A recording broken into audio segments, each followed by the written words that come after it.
Que horas são? 5 horas da manhã. Tem que correr pra pegar uma roupa. Peraí. Deixa eu pegar.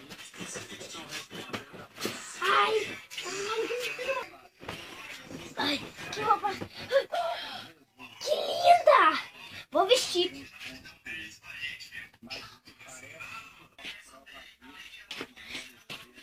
Uma hora depois, a Marivalda já está pronta. Ai, tô linda. Deixa eu colocar papel aqui. Pronto. Deixa eu arrumar esse papel aqui também. Pronto. Hoje eu tô gostosa, caramba. Tá tudo certinho. Eu tô gostosa. Eita. Vamos lá. Ai, eu vou comer o café da manhã. Que delícia. Ai. Tô tomando um banho. Uhul. Berry. Que bom. Acabei. Toma banho. Vou tomar mais banho ainda. Ai, que bom, vai. Uhul. Ai, que bom. Eu gosto do banho. Agora sim. Agora eu vou pra escola. Eita, esqueci da minha bolsa.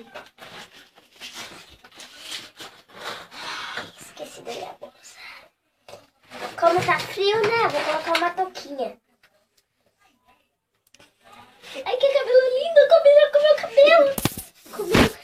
Combina com o meu cabelo. Olha essa touquinha. Vai, então vamos pra escola. Quer dizer, agora é a Marivalda que manda, porque o Dani é aquele moleque lindão lá. O Daniel. Pergunta. O Daniel é muito feio. Ele não é tão feio assim, então vamos gravar. Yeah! Vou pra escola. Vai, professora, vamos ver quem ganha. Vai, Marivalda. Desculpe, momento gravado errado. Ai, despertador, para de tocar. Para, despertador. Para, despertador. Ai, preciso acordar. Que roupa que era? Eu acho que eu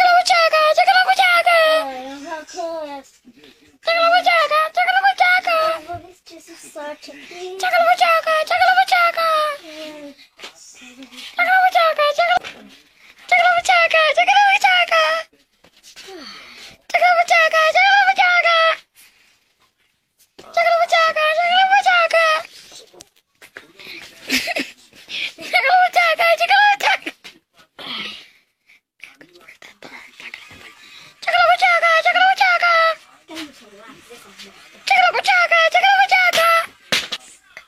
Tem que filmar eu me arrastando.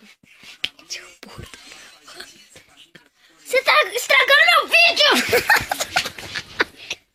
Para, Lucas! Desculpe, galera, por essa parte que o Lucas é muito tonto.